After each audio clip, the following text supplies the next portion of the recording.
A Boy Called Bat, Chapter 11, Apartment 2A. Hi, Sport, said Dad. Bat didn't like being called Sport because he didn't like playing sports or watching sports. Bat liked being called Bat because he liked playing with animals and reading about animals and watching videos about animals. But Dad didn't like calling him Bat. When he wasn't calling Bat Sport, he always called him by Bixby Alexander. It's a great name, he liked to say. It was an okay name. Bat's first name, Bixby, had been his mom's last name before she got married. Now that she and Dad were divorced, she could have made it her last name again. But she kept Tam instead, because she said, I gave Bixby to you, and you get to keep it. Bat's middle name, Alexander, was the same as his dad's middle name. All four of them, Dad, Mom, Janie, and Bat, were Tams, even though they all didn't live together in one house. The rain had turned into a gentle mist, and Dad had his windshield wipers turned on their lowest setting. You know what we need on a chilly day like this? Dad asked. What? Bat replied. Well, I was thinking that after we pick up your sister, we could all go to Coco's to get some hot chocolate. Do you like that idea? Coco's was the name of Bat's favorite coffee shop downtown. It was nestled in between a bookstore that was also selling stuffed animals and a shoe store. Okay, said Bat. They drove under a little bridge and through downtown. Because of the rain, fewer bicyclists crowded the streets, and it didn't take Bat's dad very long to get to Janie's school. Bat recognized her right away. She was standing near the corner, wearing her bright yellow rain slicker. Bat admired the way she looked, like a shiny yellow sun. Hi, Dad, said Janie. She tossed her backpack into the seat next to Bat, and then slid into the front seat, slamming the door. Hello, my girl. How was your day? Bat relaxed in the back seat as Janie told Dad about her day. He didn't listen to the words of what she was saying, but he liked the way her voice went up and down like music. Dad's voice was nice, too. It was lower than Janie's, and it didn't go up and down very much. It was like a straight line. At Coco's, Bat spilled some of his hot chocolate on his shirt when he took off the lid to add cinnamon. Be careful, Sport, said Dad, which was a dumb thing to say, because the hot chocolate was already spilled, and being careful now wouldn't unspill it.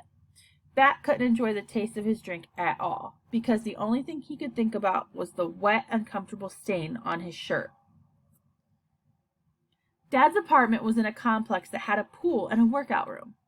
Kids under 13 weren't allowed to use the workout equipment, which Bat thought was unfair. He really wanted to try the treadmill. The apartment was on the second floor. There was an elevator, but Bat preferred to take the stairs. He liked them because there were only 2 sets of 11 stairs, and 11 was his favorite number. One day, he would be 11, which felt like an exciting thing to be. At the top of the stairs, they turned right and walked around the corner.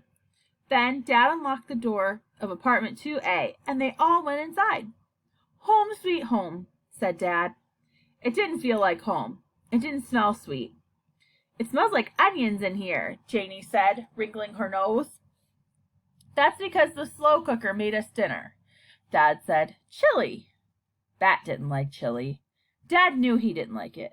Bat didn't like mushy foods except for oatmeal with brown sugar. I don't like chili, Bat said. Maybe you'll like it tonight, Dad answered. I tried a new recipe. Unless the new recipe for chili didn't include any chili, Bat would not like it. Bat sighed and shrugged off his backpack. It was going to be a long weekend. Chapter 12. Finally. On Monday afternoon, after Miss Kiko rang the bell, Bat walked outside as fast as he could without running. Running was not allowed in the school hallway. Bat couldn't wait to go home to his very own room. He couldn't wait to see the baby kit again. He had called Mom every day to ask about the kit, and she had called him each night to tell him a story before he went to sleep. But now, finally, he would get to see the kit and smell its fur and feed it with his dropper. Maybe Mom would even let him name the kit. He had thought all weekend about a good name, and he finally had the perfect one. He couldn't wait to tell Mom. but Mom's burgundy station wagon wasn't in the line of waiting cars. Israel's mom was there, in her tall blue van, and Jenny Pearson's grandmother was there, in her little green bug. One by one, Bat watched his classmates climb into cars. Blue cars, white cars, black cars, clean cars, and dirty cars. No mom car. Suddenly, Bat felt a hand on his shoulder. It was a man's hand, with 3 silver rings. Mr. Grayson's hand. "Your mom must be running late, huh?" Bat asked Grayson. Up close like this, Bat noticed a line of hard, short little hairs just sprouting up above his teacher's upper lip. Was Mr. Grayson trying to grow a mustache? "Mr. Grayson," Bat said, "did you know that gorillas can catch human colds and other illnesses?" "Is that so?" said Mr. Grayson.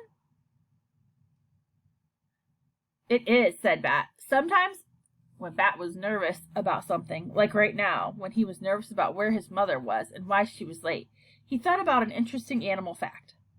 "Well, did you know," Mr. Grayson said, "that if you lift a kangaroo's tail off the ground, it can't hop?" "Yes," said Bat. "Doesn't everyone know that?" Mr. Grayson laughed. The stubby little hairs above his lip bobbed up and down. "Maybe so," he said. Bat considered whether he should tell Mr. Grayson that his mustache looked a lot like a caterpillar. But just then, Mom pulled up in her burgundy wagon. She waved and honked her normal 3 friendly honks. "There she is," said Mr. Grayson. "I know," said Bat. "I can see her." Mr. Grayson sighed and rubbed his finger along his upper lip. "Okay, Bat," he said. "Have a good afternoon." He waved at Bat's mom before walking away, across the parking lot to his own car. It was a little orange coupe, usually dusty, but clean today because of the rain over the weekend. Bat opened up the back door of the station wagon, climbed in, slipped out of his backpack before he shut the door. "Hello, Bat," said Mom. "Hello," said Bat. He buckled his seat belt. "You're late." "I know," Mom said. "I'm sorry." She turned around from the front seat to smile at him. "I missed you," she said, and then she turned back around and started driving toward home. "I missed you too," Bat said. "Dad made chili and wouldn't let me watch the Animal Channel because there's a basketball game, and Janie was busy all weekend practicing that song for her stupid play."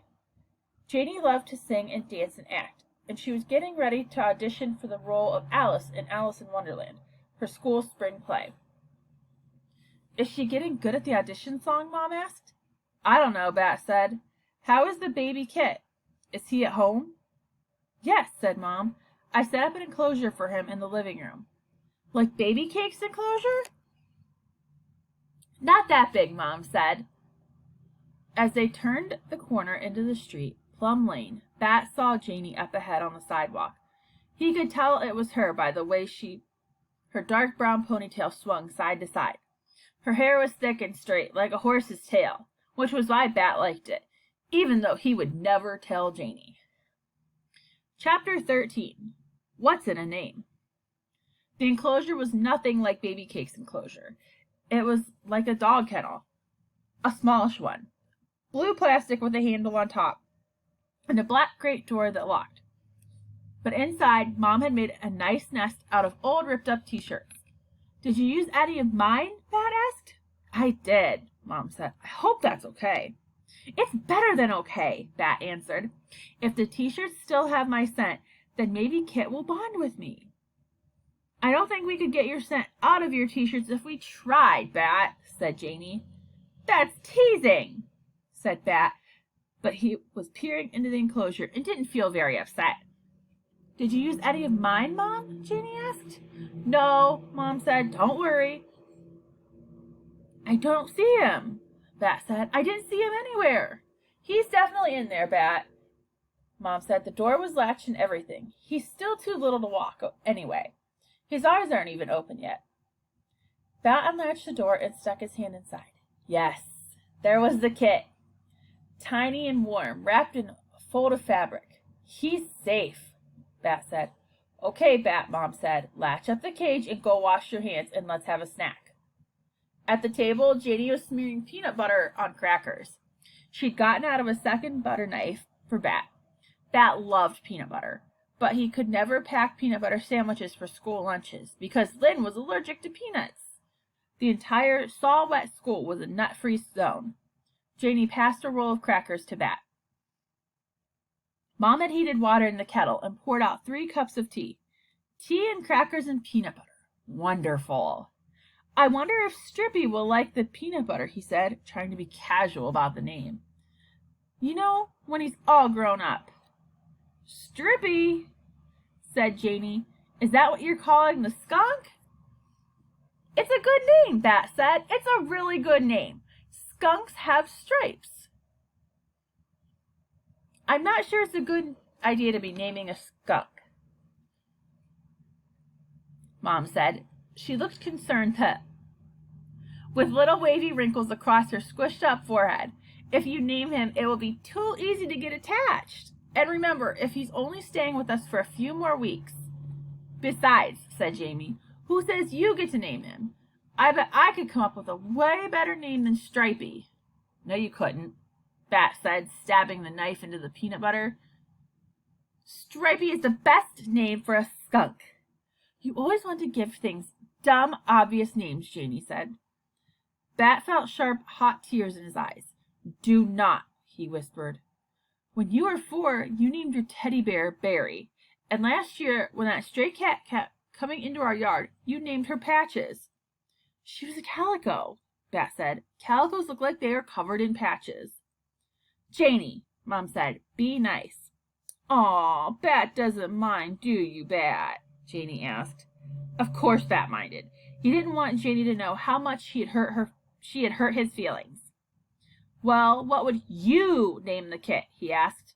I don't know. Give me a minute to think about it. Janie munched on crackers, and Mom sipped on her tea. But Bat just waited to hear what Janie would come up with. He knew it wouldn't be good as Stripey, and he couldn't wait to tell her so. I've got it, Janie said after a minute. Mom, he was born last Thursday, right? Mm-hmm, Mom said. And we want him to be big and strong. We're learning about mythology in school. I think we should name the skunk after the biggest, strongest Nordic god. We should name him Thor. Thor? Asked Mom. Thunder god, Janie said. It's perfect, see? Because they used to celebrate Thor's Day, and now we call that Thursday. And that's when the skunk was born. Thor, Bat whispered. Sometimes Janie was annoying. Sometimes she was a mean tease, but sometimes Bat thought she was brilliant.